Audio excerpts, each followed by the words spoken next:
Maths 2 પ્રકરણ 7 મહત્વ માપનમાં આપણે છેલ્લે શંકુછેદ જોયું. એના સૂત્રો જોઈ લો. આપણે છેલ્લે જોયા હતા. ફરીથી એકવાર એના પર ધ્યાન આપી દો. શંકુછેદની ઊંચાઈ h હોય અને ત્રાસી ઊંચાઈ l હોય અને r1 અને r2 એ શંકુછેદની વર્તુળાકાર બાજુની ત્રિજ્યા હોય. કેવી રીતે કે r1 ગ્રેટર ધેન r2, એટલે કે મોટી ત્રિજ્યા r1 અને નાની ત્રિજ્યા r2, લંબ ઊંચાઈ h અને ત્રાસી ઊંચાઈ l. તો સૂત્રો છે શંકુછેદની ત્રાસી ઊંચાઈ l બરાબર વર્ગમૂળમાં h² plus r1 minus r2 bracket square. પછી શંકુછેદનું વક્ર પૃષ્ઠફળ બરાબર પાઈ l બ્રેકેટમાં r1 પ્લસ r2. શંકુછેદનું કુલ પૃષ્ઠફળ એટલે વક્ર પૃષ્ઠફળ વત્તા ઉપર અને નીચેના પૃષ્ઠનો સરવાળો, પૃષ્ઠના ક્ષેત્રફળોનો સરવાળો. તો વક્ર પૃષ્ઠફળ કેટલું છે? પાઈ l બ્રેકેટમાં r1 plus r2 plus નીચેનું જે વર્તુળ છે એનું ક્ષેત્રફળ plus pi r1 square plus pi r2 square ઉપરના વર્તુળનું ક્ષેત્રફળ. અને શંકુછેદનું ઘનફળ બરાબર 1/3 પાઈ h બ્રેકેટમાં r1 square plus r2 square plus r1 into r2. અહીંયા આગળ આ સૂત્રો આપણે બરાબર પક્કા કરી લેવાના છે અને સીધો એનો ઉપયોગ કરવાનો છે. તો જોઈએ હવે ગણેલા ઉદાહરણો. તો ગણેલા ઉદાહરણ પર જાઓ. પહેલું, એક શંકુછેદ આકારની બાલદીની ઊંચાઈ 28 સેન્ટીમીટર છે. બાલદીની બંને વર્તુળાકાર બાજુની ત્રિજ્યા 12 સેન્ટીમીટર અને 15 સેન્ટીમીટર છે. તો બાલદીમાં કેટલા લીટર પાણી સમાશે? પાઈની કિંમત આપણને આપી છે. જો શંકુછેદ આકારની, શંકુ આકાર નહીં, શંકુછેદ આકારની બાલદીની ઊંચાઈ એટલે h બરાબર 28 આપ્યું છે. બંને વર્તુળાકાર બાજુની ત્રિજ્યા 12 અને 15 સેન્ટીમીટર. તો આપણે પહેલાં એ લખી લઈએ માહિતી. બાલદીની વર્તુળાકાર બાજુઓની ત્રિજ્યા r1 એટલે મોટી ત્રિજ્યા લેવાની 15 સેન્ટીમીટર, r2 બરાબર 12 સેન્ટીમીટર અને h બરાબર 28 સેન્ટીમીટર. હવે બાલદીની ધારકતા, અંદર કેટલા લીટર પાણી સમાશે એટલે એની ધારકતા. તો અંદર જે પાણી સમાય એના માટે એની ધારકતા એટલે કે આપણને ઘનફળ જોઈએ. તો જુઓ હવે, બાલદીની ધારકતા બરાબર શંકુછેદનું ઘનફળ. તમારી ચોપડીનું પેજ નંબર 147 ખુલ્લું હશે, એના પર શંકુછેદનું સૂત્ર ઉપર આપેલું છે. ધ્યાનથી જોતા જજો ને આમાં પણ છે. તો 1/3 પાઈ h બ્રેકેટમાં r1 square plus r2 square plus r1 into r2. તો 1/3 ગુણ્યા 22/7 ગુણ્યા 28 કૌંસમાં r1 છે 15 એટલે 15નો વર્ગ વત્તા 12નો વર્ગ વત્તા 15 ગુણ્યા 12. સાદુરૂપ આપીએ. અહીંયા 7 ચોક 28, એક છેદ ઉડે છે એ ઉડાડી દીધો. તો 22 ગુણ્યા 4 છેદમાં 3. આ બ્રેકેટની બહાર એટલું રહી ગયું અને બ્રેકેટમાં 15નો વર્ગ 225, 12નો વર્ગ 144 અને 15 ગુણ્યા 12 એટલે 180. તો 22 ગુણ્યા 4 છેદમાં 3 ગુણ્યા આ ત્રણેયનો સરવાળો 549, 549. ત્રણેય ભાગ ચાલે છે, ઉડાડી દીધું. તો અહીંયા આગળ 22 ચોક 88 ગુણ્યા ત્રણેય ભાગ ચલાવે તો જુઓ, ત્રણે ચલાવીએ તો 3 એકુ 3, 2 વધ્યા 24 એટલે 3 અઠ્ઠા 24 અને 3 તેરી 9 એટલે 183. 88 ગુણ્યા 183 તો 16104 અને આ ધારકતા ઘનફળ છે એટલે સેન્ટીમીટરનો ઘન અથવા તો ઘન સેન્ટીમીટર. હવે આ ઘન સેન્ટીમીટરમાંથી કેટલા લીટર પાણી? તો આપણે આગળ પણ એક ઉદાહરણમાં જોઈ ગયા છીએ કે 1 લીટર બરાબર 1000 ઘન સેન્ટીમીટર. તો એનો અર્થ એમ કે ઘન સેન્ટીમીટરમાંથી લીટરમાં ફેરવવું હોય તો આપણે ભાગ્યા 1000 કરવા પડે. એટલે 16104 ભાગ્યા 1000 કરીએ તો દશાંશ મૂકો તો 16.104. તો અહીંયા આગળ આ પોઈન્ટ છે, કોમા નથી. એટલે તમે બરાબર અહીંયા ધ્યાનથી સુધારી લેજો. 16.104 નીચે જો જવાબ આપેલો છે. બાલદીમાં 16.104 લીટર પાણી સમાશે. સમજાયું? એટલે અહીંયા આગળ આ પોઈન્ટ છે, કોમા નથી. સુધારજો. બરાબર? ચલો બીજો દાખલો. શંકુ વર્તુળાકાર ભાગોની ત્રિજ્યા 14 સેન્ટીમીટર અને 8 સેન્ટીમીટર છે. જો શંકુછેદની ઊંચાઈ 8 સેન્ટીમીટર હોય તો નીચેની કિંમત શોધો. શંકુછેદનું વક્ર પૃષ્ઠફળ, શંકુછેદનું કુલ પૃષ્ઠફળ અને શંકુછેદનું ઘનફળ. બે ત્રિજ્યા આવે એટલે પહેલી વાત તો એ કે આપણે સમજી લેવાનું કે શંકુછેદ છે અને છતાં પણ આપણને ક્લિયર કરીને આપ્યું જોઈએ કે આ શંકુછેદ આકૃતિ છે. તો r1 14 સેન્ટીમીટર, r2 8 સેન્ટીમીટર અને ઊંચાઈ 8 સેન્ટીમીટર. આ ત્રણ બાબત શોધવાની છે એટલે 3 સૂત્ર.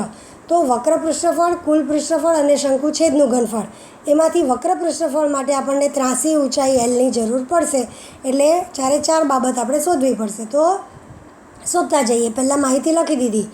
R1 14 સેન્ટીમીટર, R2 8 સેન્ટીમીટર અને H બરાબર 8 સેન્ટીમીટર. તો ત્રાસી ઊંચાઈ એલ બરાબર વર્ગમૂળમાં h² પ્લસ બ્રેકેટમાં R1 માઇનસ R2 બ્રેકેટનો સ્ક્વેર.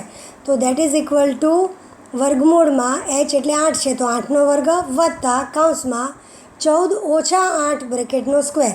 તો 8નો વર્ગ 64 અને 14માંથી 8 ગયા તો 6, 6નો વર્ગ એટલે 36.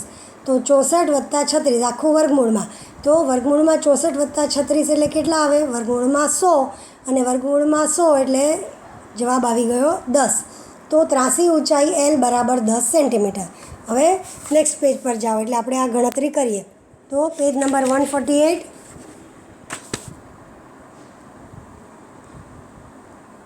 જો હવે 3 બાબત જે આપણે શોધવાની છે. પહેલું શંકુનું વક્ર પૃષ્ઠફળ. તો વક્ર પૃષ્ઠફળનું સૂત્ર પાઈ બ્રેકેટમાં R1 plus R2 into L. તો 3.14 ગુણ્યા 14 વત્તા 8 ગુણ્યા 10. તો ત્રણેયનો ગુણાકાર કરો. 3.14 ને ગુણ્યા 10 એટલે 31.4 થઈ જાય. 1 દશાંશ ખસ્યું અને એ દશાંશ તમે પછી પણ મૂકી શકો છો. 14 વત્તા 8 એટલે 22. 3.14 ગુણ્યા 22 ગુણ્યા 10 ગુણાકાર કરો. જે આવતો હોય એ તમને આવડવો જોઈએ. તો 690.8 ચોરસ સેન્ટીમીટર વક્ર પૃષ્ઠફળ છે એટલે ચોરસ સેન્ટીમીટર. પછી કુલ પૃષ્ઠફળ. તો પાઈ એલ બ્રેકેટમાં R1 પ્લસ R2 એટલે આ વક્ર પૃષ્ઠફળ વત્તા પાઈ R1 સ્ક્વેર વત્તા પાઈ R2 સ્ક્વેર. તો 3.14 ગુણ્યા 10 ગુણ્યા કૌંસમાં 14 વત્તા 8 ઉપર જે છે એ વત્તા 3.14 ગુણ્યા 14નો વર્ગ વત્તા 3.14 ગુણ્યા 8નો વર્ગ. તો આ પહેલું જે છે આટલું એનો જવાબ તો આપણને ઉપર ખબર છે એટલે સીધો 690.8 લખ્યા. પછી 3.14 ગુણ્યા 14નો વર્ગ એટલે 196. તો 3.14 ગુણ્યા 196 તો 615.44 આવ્યા. અને છેલ્લે 3.14 ગુણ્યા 64 તો 200.96. આ ગુણાકાર કરતા જવાનો. છેલ્લે સરવાળો કરો તો આ સરવાળામાં છેલ્લે આ બેનો સરવાળો કરીને આપ્યો પહેલાં. તો 690.8 વત્તા 816.4 અને પછી ફાઇનલ આન્સર 1507.2 કુલ પૃષ્ઠફળ છે એટલે ચોરસ સેન્ટીમીટર. છેલ્લે શંકુછેદનું ઘનફળ. એટલે સૂત્ર જ મૂકવાના છે. બાકીનું બધું ગણતરી તો તમને આવડવી જોઈએ. 1/3 પાઈ H બ્રેકેટમાં R1 square plus R2 square plus R1 into R2. તો 1/3 ગુણ્યા 3.14 ગુણ્યા 8 કૌંસમાં 14નો વર્ગ વત્તા 8નો વર્ગ વત્તા 14 ગુણ્યા 8. બધાને સાદુરૂપ આપો. 1/3 ગુણ્યા 3.14 ગુણ્યા 8 બ્રેકેટમાં 196 વત્તા 64 વત્તા 14 8 એટલે 112. તો આપણે બધાનો સરવાળો કરીએ અને છેલ્લે આ બધાને ગુણીએ તો 3114 3114.88 ઘનફળ છે એટલે ઘન સેન્ટીમીટર. તો આ રીતે દાખલો કરવાનો છે.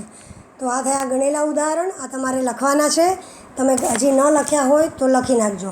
હવે જોઈએ આપણે મહાવરા સંગ્રહ 7.2. 7.2માં 3 દાખલા છે અને ત્રીજો દાખલો કૃતિ છે. એટલે તમારા ચોપડીનું પેજ ખુલ્લું રાખજો.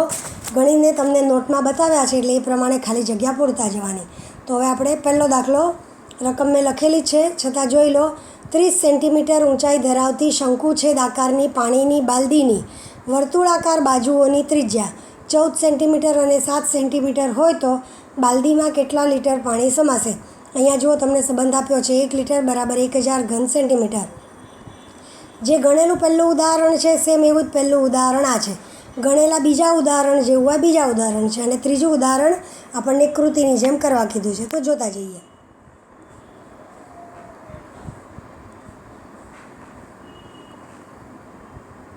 રકમ મેં તમને વાંચીને સમજાવી છે. લખતા જઈએ. હવે જે માહિતી આપી છે એ તમારે જોવી હોય તો ચોપડીમાંથી જોજો.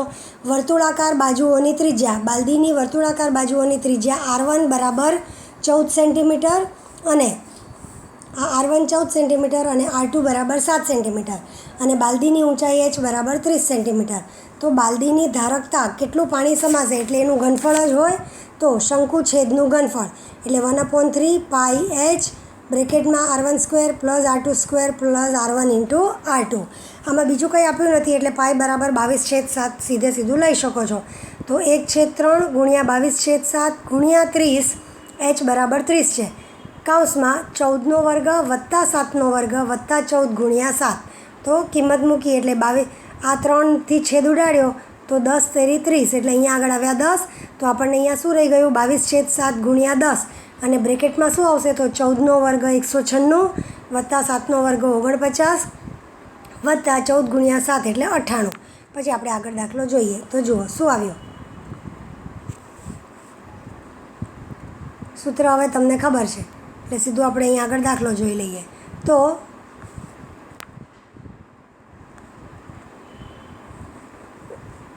22/7 ગુણ્યા 10 અને અહીંયા સાદુરૂપ આપ્યું એ. તો આ ત્રણેયનો સરવાળો 196 વત્તા 49 વત્તા 98 એટલે 343 થયા. તો 22/7 ગુણ્યા 10 ગુણ્યા 343. આ 7 વડે ભાગ ચાલશે. 7 ચોક 28, 6 વધ્યા બાજુમાં 63 એટલે 7 9 63. તો 49 ભાગ ચાલ્યો. તો 22 ગુણ્યા 10 ગુણ્યા 49 આખું ગુણાકાર કરો તો 10,780 ઘન સેન્ટીમીટર. અને ઘન સેન્ટીમીટરમાંથી લીટરમાં ફેરવવું હોય તો આપણે આગળ જોઈ ગયા એમ ભાગ્યા 1000. તો 10,780 ભાગ્યા 1000 એટલે 1000વાળું દશાંશ મૂકવું હોય તો એકમ, દશક, શતક અને હજાર. એટલે કે જો કઈ રીતે ગણીને તમને બતાવો. આ એકમ, દશક, શતક અને આ હજાર એટલે 10.780 લીટર. તો બાલદીની ધારકતા એટલે કે બાલદીમાં 10.780 લીટર પાણી સમાશે. એ આપણે જવાબ લખી નાખ્યો. ખ્યાલ આવ્યો બરાબર? તો આ થયો પહેલો દાખલો. હવે બીજાની રકમ જુઓ શું આપી છે.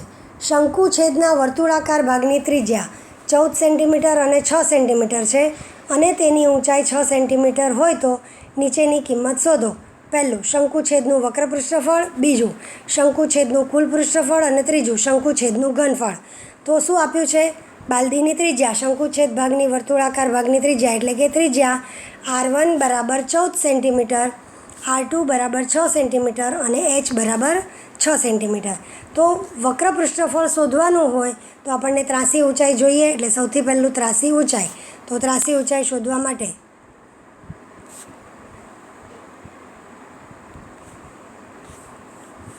ત્રાસી ઊંચાઈ L સૂત્ર વર્ગમૂળમાં h² પ્લસ બ્રેકેટમાં R1 માઇનસ R2².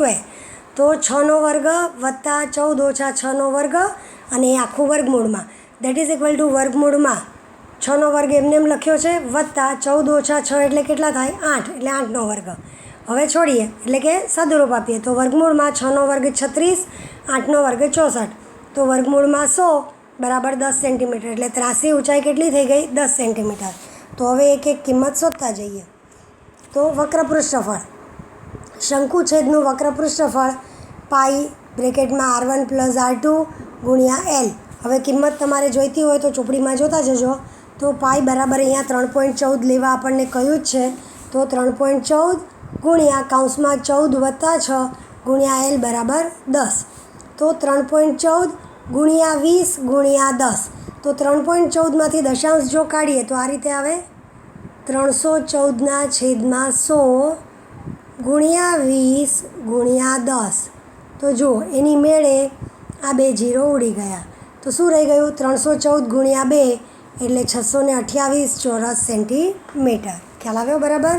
હવે આગળ શંકુછેદનું કુલ પૃષ્ઠફળ સૂત્ર લખો. પાઈ L બ્રેકેટમાં R1 પ્લસ R2 એટલે કે વક્ર પૃષ્ઠફળ વત્તા પાઈ R1² વત્તા પાઈ R2². કિંમત મૂકીએ જેમ છે એમ મૂકતા જઈએ.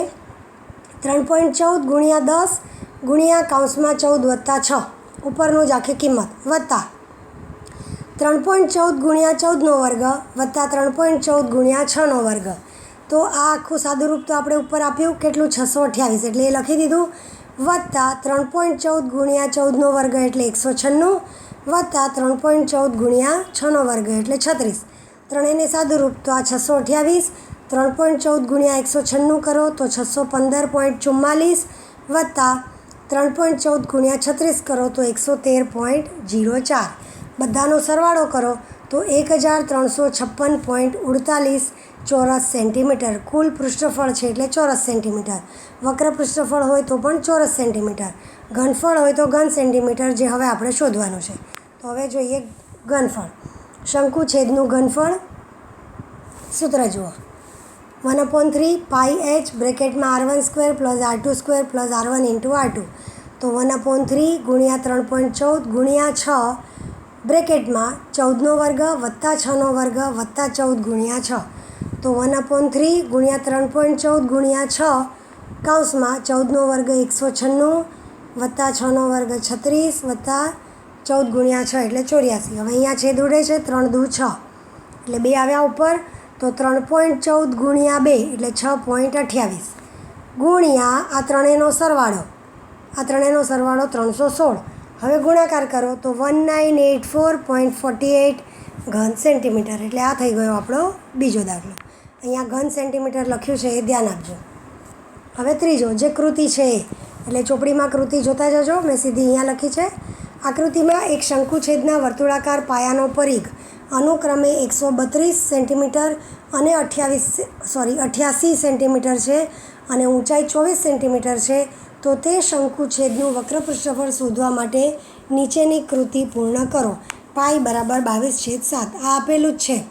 જે આપેલું છે એ જોતા જાઓ. આ આકૃતિ આપી એમાં r1 અને r2 લખેલું છે અને ઊંચાઈ 24 સેન્ટીમીટર આપેલી છે. આ r1 અને આ r2. તો જુઓ, પરિઘ 1 એટલે કે મોટું જે વર્તુળ છે ઉપરનું, જેની ત્રિજ્યા r1 છે એ વાળો પરિઘ એટલે પરિઘ 1 2 પાઈ r1 કેટલું આપ્યું છે 32.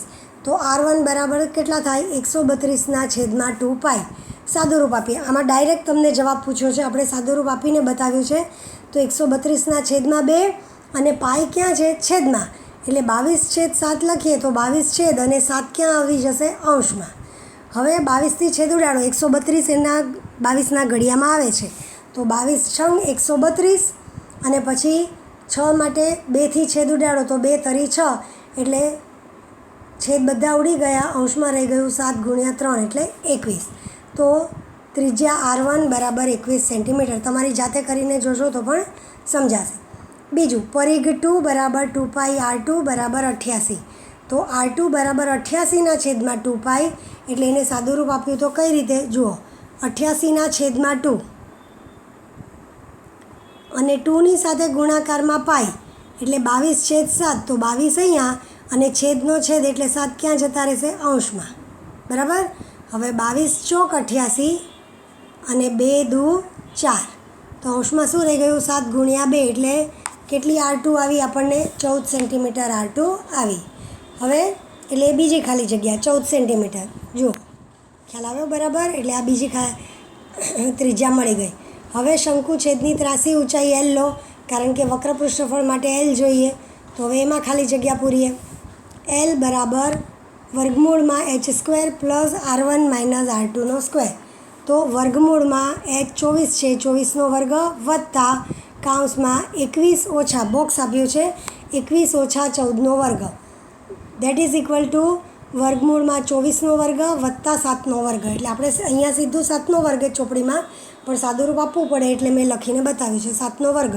તો બાકીના આ બે છે એ આપણે કરવાના. આમાં ડાયરેક્ટ જવાબ પૂછ્યો છે. તો વર્ગમૂળમાં 24નો વર્ગ 576, 7નો વર્ગ 49. તો દેટ ઇઝ ઇક્વલ ટુ વર્ગમૂળમાં 625 અને 625નું વર્ગમૂળ એટલે l બરાબર છેલ્લો જવાબ 25 સેન્ટીમીટર. તો એને આધારે હવે વક્ર પૃષ્ઠફળ. તો ખાલી જગ્યા ફરીથી. શંકુછેદનું વક્ર પૃષ્ઠફળ બરાબર પાઈ બ્રેકેટમાં r1 plus r2 into l. તો પાઈ ઇન્ટુ બોક્સમાં r1 પ્લસ r2 એટલે કેટલા 21 વત્તા 14 આપણે શોધ્યા છે ગુણ્યા lની જગ્યાએ 25. પછી સીધો જવાબ પૂછ્યો પણ આપણે સાદુરૂપ આપીએ. પાઈની કિંમત 22/7 ગુણ્યા 21 વત્તા 14 એટલે 35 ગુણ્યા 25. તો 7 પંચા 35 એટલે 22 ગુણ્યા 5 ગુણ્યા 25 ત્રણેયનો ગુણાકાર કરો તો 2750 ચોરસ સેન્ટીમીટર વક્ર પૃષ્ઠફળ છે એટલે ચોરસ સેન્ટીમીટર. તો આ થઈ ગયા આપણા 7.2ના 3 દાખલા. એકદમ સહેલા સીધા સૂત્રનો ઉપયોગ. ફક્ત ગણતરી તમને બરાબર ફાવવી જોઈએ. તો હવે એને આધારે આગળનો મુદ્દા પર જઈએ. તો આગળનો મુદ્દો છે વૃત્તાંશ. જોવાની શરૂઆત કરીએ. હવે વૃત્તાંશ જે છે વૃત્તાંશ એટલે શું, તો એના માટે પહેલાં જ યાદ કરીએ. આપણને આગળ શીખવાડેલું હતું 9મા ધોરણમાં, એ આકૃતિ યાદ કરો અને એને આધારે જુઓ. બાજુની આકૃતિને આધારે કૃતિ પૂર્ણ કરો. તો શું આપ્યું છે જુઓ. કોઠામાં ચાપનો પ્રકાર, ચાપનું નામ અને ચાપનું માપ. તો અહીં આગળ ચાપનો પ્રકાર પહેલો આપ્યો લઘુચાપ. લઘુચાપ એટલે આપણને ખબર છે, તમને બધાને ખબર હશે લઘુચાપ એટલે શું, કે જ્યારે કેન્દ્રીય કોણના અંતર્ભાગમાં જે ચાપ અંતર્ગત હોય એનું માપ જો અડધો વર્તુળ કરતાં ઓછું હોય તો એને શું કહેવાય, લઘુચાપ. બરાબર. તો આમાં ચાપ લઘુચાપ કઈ છે, AXB. યાદ આવી ગયું, આ AXB લઘુચાપ. આપણે 10મા ધોરણમાં જ વર્તુળના પ્રકરણમાં લઘુચાપ અને ગુરુચાપ કરી ગયા છીએ. એટલે આ લઘુચાપ અને લઘુચાપનું માપ કેન્દ્રીય કોણ જેટલું જ, એટલે 100 થઈ ગયો. તો બીજી ખાલી જગ્યા અને નામ આપ્યું છે AYB. AYB એટલે આ ઉપરની. તો AYB કઈ ચાપ છે, ગુરુચાપ. એટલે ખાલી જગ્યામાં લખ્યું ગુરુચાપ અને એનું માપ. તો જુઓ, આ કેન્દ્રીય કોણ AOB 100 એટલે કે લઘુચાપનું માપ 100. આખા વર્તુળનું માપ કેટલું થાય, 360. 360માંથી લઘુચાપ કેટલો, 100 બાદ થયો, તો ગુરુચાપ કેટલો આવે, 260. એટલે આ તમારે કોઠો પાડી આકૃતિની સાથે લખી લેવાનું. બરાબર. હવે એ લખ્યા પછી આપણે વૃત્તાંશ પર જઈએ. વૃત્તાંશ એટલે શું, તો સેમ આકૃતિ, ખાલી નામ અલગ લીધા છે, ધ્યાન આપજો. અહીંયા પણ આપણને કેન્દ્રીય કોણ બતાવ્યો. પહેલાં સમજી લો, પછી બાજુની આકૃતિ જોઈએ. બધું જ આ લખવાનું છે. 3 પેજ પર મેં ટીક કરેલું છે, એ તમારે લખી નાખવાનું છે. અહીંયા આકૃતિમાં ખૂણો POQ એ આપણો કેન્દ્રીય કોણ છે. બરાબર. અને એ કેન્દ્રીય કોણ કઈ બે ત્રિજ્યાથી બને છે, ત્રિજ્યા OP અને ત્રિજ્યા OQ. તો આ બે ત્રિજ્યા OP અને OQ એનાથી જે ભાગ ઘેરાયેલો છે એના અંતર્ભાગમાં કઈ લઘુચાપ છે, PMQ. તો આ જે અંદરનો ભાગ થાય કયો, આ બે ત્રિજ્યા અને આ લઘુચાપ વડે જે ઘેરાયેલો આ અંદરનો ભાગ છે એને શું કહેવાય, વૃત્તાંશ. બરાબર. હવે આમાં બે વૃત્તાંશ થયા. એક આ વૃત્તાંશ જે તમને બતાવ્યો એ, અને બીજો તમને કહું છું એ આ ઉપરનો વૃત્તાંશ. બરાબર. તો આ આખો ભાગ બીજો વૃત્તાંશ. હવે આમાં જે વૃત્તાંશમાં લઘુચાપ આવી ગઈ, એટલે કઈ છે લઘુચાપ, PMQ. તો જે વૃત્તાંશમાં લઘુચાપ હોય એને લઘુ વૃત્તાંશ કહેવાય, અને જે વૃત્તાંશવાળા ભાગમાં ગુરુચાપ હોય, એટલે કે આ ઉપર જેમાં PBQ ગુરુચાપ છે. બરાબર. તો જે વૃત્તાંશવાળા ભાગમાં, એટલે આ ઉપરનો આપણે જે જોયો એ ગુરુચાપ હોય તો એને ગુરુ વૃત્તાંશ કહેવાય છે. એટલે લઘુ વૃત્તાંશ અને ગુરુ વૃત્તાંશ. હવે બાજુમાં જોઈએ, આપણે વ્યાખ્યા જોઈએ અને સમજીએ. આકૃતિમાં કેન્દ્રીય કોણને કારણે વર્તુળનું બે ભાગમાં વિભાજન થયું છે. આ કેન્દ્રીય કોણ એને લીધે બે ભાગ, આ એક નીચેનો એક ભાગ અને આ બીજો ઉપરનો બીજો ભાગ. તો આ બે ભાગને, દરેક ભાગને શું કહેવાય છે, વૃત્તાંશ. આ દરેક વસ્તુ તમારે લખવાની છે. વર્તુળની બે ત્રિજ્યા અને તેમના છેડાને જોડતો વર્તુળ ચાપ એના અંતર્ગત ભાગને વૃત્તાંશ. મેં તમને સમજાવ્યું એમ, આ બે ત્રિજ્યા અને તેના બે છેડાની અંતર્ગત જે આ જોડતો વર્તુળ ચાપ છે એની અંદરનો આ જે ભાગ છે એને વૃત્તાંશ કહેવાય છે. તો આકૃતિમાં વૃત્તાંશ કેવી રીતે લખાય, વૃત્તાંશ લખવા માટે જુઓ, પહેલાં કેન્દ્ર લખવાનું O, પછી ડેશ, ચાપનું નામ PMQ. આ ચાપ PMQ કઈ છે, લઘુચાપ. તો O ડેશ PMQ લઘુચાપ, અને એવી જ રીતે O ડેશ PBQ બીજો વૃત્તાંશ. જેને કઈ ચાપ છે, PBQ એ ગુરુચાપ, તો આ ગુરુ વૃત્તાંશ છે. તો જુઓ, O ડેશ PMQ અને O ડેશ PBQ બે વૃત્તાંશ છે. એમાંથી O ડેશ PMQ લઘુ વૃત્તાંશ અને O ડેશ PBQ ગુરુ વૃત્તાંશ છે. જેમાં લઘુ ચાપ આવે એ લઘુ વૃત્તાંશ, જેમાં ગુરુચાપ આવે એ ગુરુ વૃત્તાંશ. તો હવે જોઈએ લઘુ વૃત્તાંશ. બે ત્રિજ્યા અને તેમના સંગત લઘુચાપ અંતર્ગત આવેલા વૃત્તાંશને લઘુ વૃત્તાંશ કહેવાય છે. બે ત્રિજ્યા અને તેમને સંગત જે લઘુચાપ છે એની અંતર્ગત આવેલા વૃત્તાંશને લઘુ વૃત્તાંશ આકૃતિમાં O', PMQ લઘુ વૃત્તાંશ તમારી આકૃતિમાં જુઓ ચોપડીમાં અથવા અહીંયા પણ ઉપર મેં તમને બતાવ્યું જ હતું. સેમ એવી રીતે ગુરુ વૃત્તાંશ કોને કહેવાય? બે ત્રિજ્યા અને સંગત ગુરુ ચાપને અંતર્ગત આવેલા વૃત્તાંશને ગુરુ વૃત્તાંશ આકૃતિમાં O', PBQ ગુરુ વૃત્તાંશ. જોઈ લો આપણી આકૃતિમાં ઉપર અહીંયા દેખાય છે. ખ્યાલ આવ્યો બરાબર? આકૃતિ અને સાથે આ બંને વસ્તુ જોવી હોય એકી સાથે તો તમને અહીંયા દેખાશે. O', PMQ તમને કીધું એમ આ જે છે વૃત્તાંશ એ લઘુ વૃત્તાંશ અને O', PBQ ઉપરનો જે છે એ આ ઉપરનું બાકી રહી ગયું એ ગુરુ વૃત્તાંશ. બરાબર? ચાલો તો હવે લઘુ વૃત્તાંશ અને ગુરુ વૃત્તાંશ આપણને બરાબર સમજાઈ ગયું છે. હવે એને આધારે આપણે એના ક્ષેત્રફળ માટેનું સૂત્ર સમજીએ. તો જુઓ આગળ વૃત્તાંશનું ક્ષેત્રફળ. હવે એના માટે તમારા ચોપડીનું પેજ નંબર 150 પણ ખુલ્લું રાખજો અને અહીંયા પણ જુઓ. નીચેની આકૃતિઓમાં દર્શાવ્યા પ્રમાણે સમાન ત્રિજ્યા ધરાવતા વર્તુળોના છાયાંકિત ભાગોના ક્ષેત્રફળનું નિરીક્ષણ કરો અને કોષ્ટક પૂર્ણ કરો. તો અહીંયા આપણને 4 એકરૂપ વર્તુળો આપ્યા. હવે એ આકૃતિમાં શું આપ્યું એ જોઈને નીચે કોષ્ટક પૂરું કરવાનું છે. એકદમ ઇઝી છે. તમારે આ બંને વસ્તુ લખી અને નીચે સૂત્ર લખવાનું છે તો જ તમને ખબર પડશે. તો જુઓ કેવી રીતે આપ્યું. પહેલી આકૃતિ એમાં ત્રિજ્યા R છે.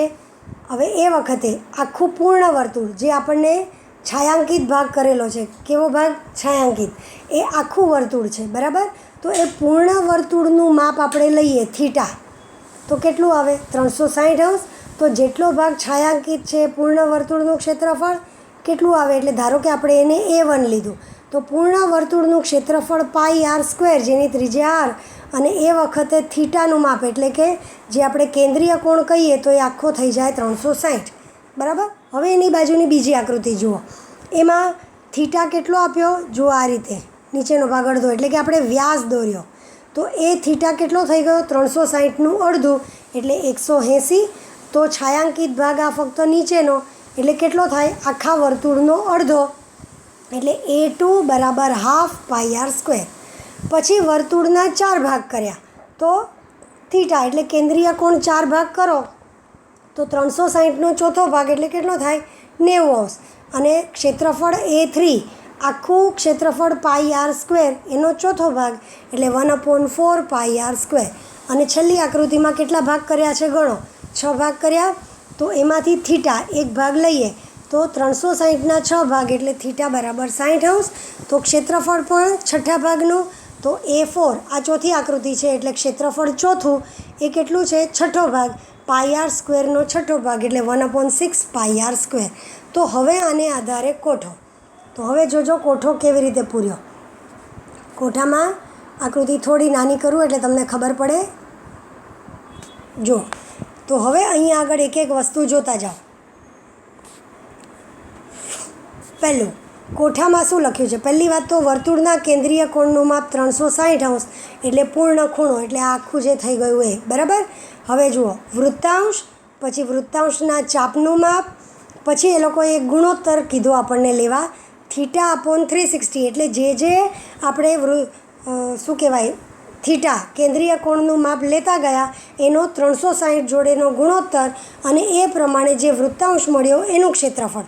તો દરેક ભાગ વૃત્તાંશ મળતો ગયો. આ પહેલું આખું વૃત્તાંશ પછી આ બીજું વૃત્તાંશ આમાં ત્રીજું વૃત્તાંશ ને આ ચોથું વૃત્તાંશ A1 A2 A3 A4 ધ્યાનથી જોઈ લો એટલે સમજાઈ જશે.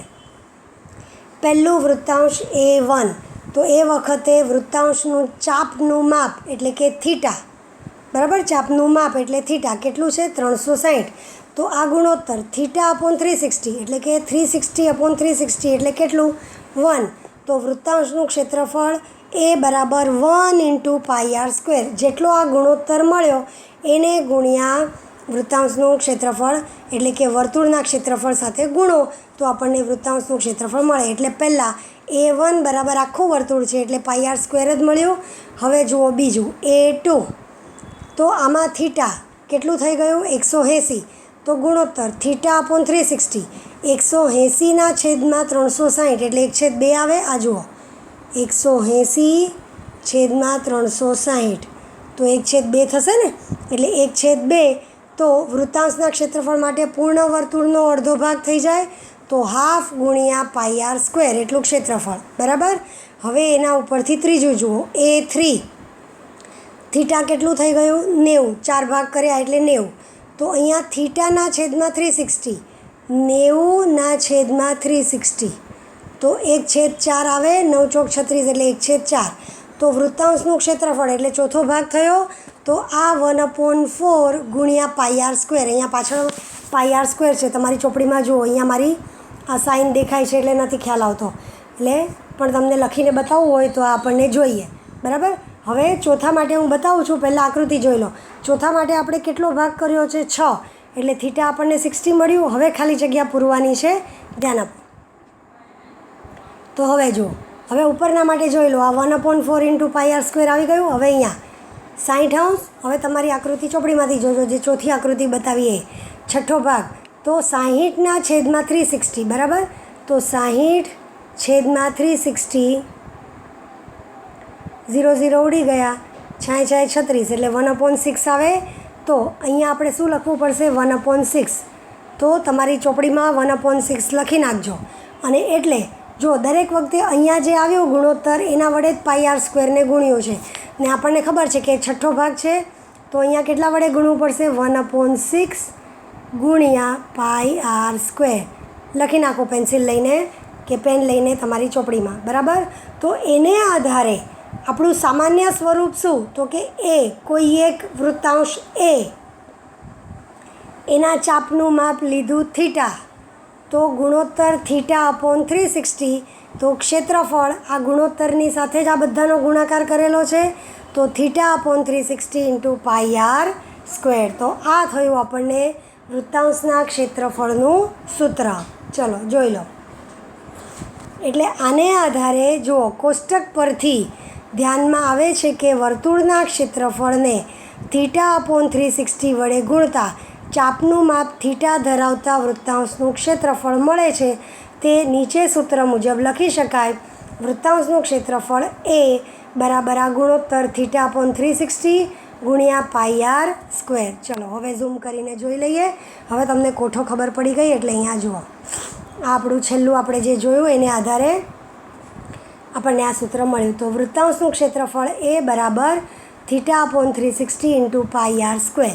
તો આ સૂત્ર પરથી આપણને કેવી રીતે મળ્યું, જો આપણે સંબંધ જોઈએ કે A/પાઈ આર સ્ક્વેર, એ એટલે વૃત્તાંશનું ક્ષેત્રફળ, વૃત્તાંશના ક્ષેત્રફળના છેદમાં વર્તુળનું ક્ષેત્રફળ બરાબર વૃત્તાંશ કોને આધારે મળ્યો છે થીટા, એટલે કે ચાપના માપને આધારે. તો થીટાના છેદમાં આખા વર્તુળનું માપ કેટલું 360. તો આપણને આવો સંબંધ મળે, વૃત્તાંશનું ક્ષેત્રફળ છેદમાં વર્તુળનું ક્ષેત્રફળ બરાબર θ/360, એટલે કે ચાપનું માપ છેદમાં પૂર્ણ વર્તુળના ચાપનું માપ, બરાબર. તો આ સૂત્ર આપણે બંને બરાબર ધ્યાનમાં રાખવાના છે. હવે એને આધારે ચાપની લંબાઈ માટેનું સામેનું જોઈ લઈએ, પછી આગળ જોઈશું. તો જુઓ, વર્તુળ ચાપની લંબાઈ. હવે અહીંયા પહેલાં આપણે વૃત્તાંશનું ક્ષેત્રફળ જોયું, કોને આધારે, વર્તુળ ચાપના માપને આધારે. તો હવે પાના નંબર 151 પર ચાપની લંબાઈને આધારે જોવાનું છે. તો ચાપની લંબાઈને આધારે સમજાવી દઉં છું, અને ત્યાર પછી ગણેલા ઉદાહરણો પછી જોઈશું. 2 સંબંધ આપ્યા છે એ જોઈ લઈએ. નીચે દર્શાવ્યા પ્રમાણે સમાન ત્રિજ્યા ધરાવતા વર્તુળના ઘેરા રંગ દર્શાવેલા વર્તુળ ચાપની લંબાઈનું નિરીક્ષણ કરો અને કોષ્ટક પૂર્ણ કરો. હવે આગળ આપણે થીટા વર્તુળ ચાપનું માપ લીધું, અહીંયા ચાપની લંબાઈ. તો જુઓ, જ્યારે થીટા બરાબર 360 એટલે કે આખું વર્તુળ, ત્યારે આ ઘેરો ભાગ એટલે ચાપની લંબાઈ છે. તો આ ઘેરો ભાગ એટલે ચાપની લંબાઈ એ શું છે, આપણો પરિઘ છે. એટલે પહેલો પરિઘ L1, તો આખા પરિઘનું સૂત્ર આપણું શું આવે 2πr, બરાબર. પરિઘનું સૂત્ર 2πr. એટલે જ્યારે આખું પૂર્ણ વર્તુળ લઈએ તો થીટા ચાપનું માપ 360, તો ચાપની લંબાઈ 2πr એ L1 લીધી. હવે થીટા 180 એટલે કે અડધું કરી નાખ્યું આ થીટા, તો ચાપની લંબાઈ પણ કેવી થઈ જાય, અડધી. તો 2πrનું અડધું એટલે L2 બરાબર હાફ 2πr. હવે અહીંયા કેટલા ભાગ કર્યા થીટાના, એટલે કે 90°. તો 360નો ચોથો ભાગ એટલે 90°. તો થીટા જ્યારે 90, તો લંબાઈ પણ ચોથા ભાગની થઈ ગઈ. તો 1/4 ગુણ્યા 2πr એટલે L3 બરાબર 1/4 ગુણ્યા 2πr. અને અહીંયા પાછા 6 ભાગ કર્યા, તો તો થીટા છઠ્ઠો ભાગ એટલે 60°, તો લંબાઈ પણ છઠ્ઠો ભાગ, તો 1/6 2πr એટલે L4 બરાબર 1/6 2πr. હવે તમને તરત સંબંધ સમજાતો હશે, આગળ આપણે જોઈ લીધું એટલે. તો ઝડપથી આપણે કોઠો પૂરી દઈએ આને આધારે. તો જુઓ, કોઠો પૂરતા જઈએ, આકૃતિ પર ધ્યાન આપો. તો કઈ રીતે બતાવ્યું છે? પહેલું ચાપની લંબાઈ, પછી વર્તુળ ચાપના માપ થીટાને આધારે, પછી θ/360 ને એને આધારે વર્તુળ ચાપની લંબાઈ. તો L1 જ્યારે ચાપનું માપ 360 અહીંયા હતું ત્યારે θ/360 360/360 એટલે 1, તો 1 ગુણ્યા ચાપની લંબાઈ એટલે આખું 2πr ગુણ્યા 1 એટલે L1 બરાબર લંબાઈ, વર્તુળ ચાપની લંબાઈ 2πr, આખું વર્તુળની લંબાઈ. પછી L2 એટલે જ્યારે થીટા 180 થઈ ગયો તો 180/360 એટલે હવે આપણને આવડે છે 1/2, તો ચાપની લંબાઈ એ વખતે 1/2 ગુણ્યા 2πr બરાબર. પછી L3 ચોથો ભાગ થીટા બરાબર તો 90°, તો 90/360 એટલે 1/4, તો L3 ચાપની લંબાઈ બરાબર 1/4 × 2πr. તમારી ચોપડીમાં જોજો. તો છેલ્લે L4 છઠ્ઠો ભાગ 60, તો અહીંયા 60/360 એટલે કેટલા આવશે? 1/6. 1/6 તો ચાપની L4ની લંબાઈ 1/6 × 2πr. તો જુઓ, એટલે અહીંયા આગળ આપણે બધા સૂત્ર મૂકીએ એ પ્રમાણે અહીંયા 1/6 એટલે આગળ તમારે શું લખવાનું? 60/360 બરાબર 1/6, તો અહીંયા 1/6 ગુણ્યા 2πr. સમજાઈ ગયું? સેમ આવી રીતે. તો છેલ્લે સામાન્ય એનું આખું જોઈ લઈએ સંબંધ. તો L બરાબર ચાપનું માપ થીટા, તો ગુણોત્તર θ/360, તો એ વખતે ચાપની લંબાઈ શોધવી હોય તો θ/360 × 2πr. તો આપણને આ ચાપની લંબાઈનું સૂત્ર મળી ગયું. તો જુઓ, નીચે ધ્યાન આપો. ઉપરના આકૃતિ બંધ પરથી ધ્યાનમાં આવે છે કે વર્તુળના પરિઘને θ/360 વડે ગુણતા ચાપનું માપ થીટા હોય તેવા વર્તુળ ચાપની ચાપનું માપ થીટા હોય તેવા વર્તુળ ચાપની લંબાઈ મળશે. તો આપણને શું મળ્યું? વર્તુળ ચાપની લંબાઈ L બરાબર θ/360 × 2πr. તો આ આપણને સૂત્ર મળી ગયું વર્તુળ ચાપની લંબાઈનું. તો આ સૂત્રને આધારે આપણે આને જો ફેરવીએ તો કેવું મળ્યું? Lના છેદમાં 2πr ને લઈ જાઓ બરાબર θ/360, એટલે કે ચાપની લંબાઈના છેદમાં પરિઘ, વર્તુળનો પરિઘ એટલે આખા વર્તુળની લંબાઈ થઈ ગઈ ને 2πr બરાબર θ/360, એટલે કે ચાપનું માપના છેદમાં 360. તો આપણને સંબંધ શું મળ્યો? વર્તુળ ચાપની લંબાઈ છેદમાં પરિઘ બરાબર θ/360. એટલે આ બંને સૂત્ર આપણે બરાબર ધ્યાન રાખવાના છે બરાબર. તો એને આધારે છેલ્લો સંબંધ જોઈ લઈએ, વર્તુળ ચાપની લંબાઈ અને વૃત્તાંશના ક્ષેત્રફળ. એટલે આગળ આપણે જે પાના નંબર 150 પર જુઓ વૃત્તાંશનું ક્ષેત્રફળ જોયું હતું, એનું સૂત્ર આ હતું. શું હતું? θ/360 × πr². શેને આધારે? થીટા. તો ધારો કે આપણને ચાપના માપને બદલે ચાપની લંબાઈ આપી તો આપણને કેવી રીતે મળશે? તો એના માટે હવે આપણો લાસ્ટ સંબંધ, વૃત્તાંશના ક્ષેત્રફળના સૂત્રનો સંબંધ. તો વૃત્તાંશનું ક્ષેત્રફળ શું મળ્યું છે આપણને? વૃત્તાંશનું ક્ષેત્રફળ આપણી આગળની જે સૂત્ર છે એને આધારે લખી નાખ્યું. A બરાબર θ/360 × πr², નંબર 1 બરાબર. પછી વર્તુળ ચાપની લંબાઈનું સૂત્ર L બરાબર θ/360 × 2πr. તો હવે આપણને એ ખબર છે θ/360 બરાબર L/2πr. આ વસ્તુ આપણને ખબર છે બરાબર. તો હવે આપણે એને કિંમતમાં મૂકી દઈએ. એટલે આને આપણે જે ફેરવ્યું θ/360 બરાબર L/2πr જે મેળવ્યું છે નંબર 2, આ કિંમત આપણે નંબર 1માં મૂકીએ તો A બરાબર અહીંયા જે આ θ/360 છે એની કિંમત આપણે આ લઈએ L/2πr. તો હું આ સૂત્રમાં L/2πr મૂકી દઉં છું. ખ્યાલ આવ્યો બરાબર? ફરીથી સમજાવું, જોઈ લો. આ પહેલું આપણું સૂત્ર ક્ષેત્રફળનું, પછી આ લંબાઈના સૂત્ર પરથી આપણે આને મેળવી લીધું θ/360 અને 2πrને આપણે અહીંયા છેદમાં લઈ ગયા. હવે આ θ/360ની કિંમત આપણે પહેલાંમાં મૂકીએ તો A બરાબર θ/360ને બદલે L/2πr ગુણ્યા πr². તો પાઈ ઉડી જશે અને એટલે જો આવી રીતે L/2πr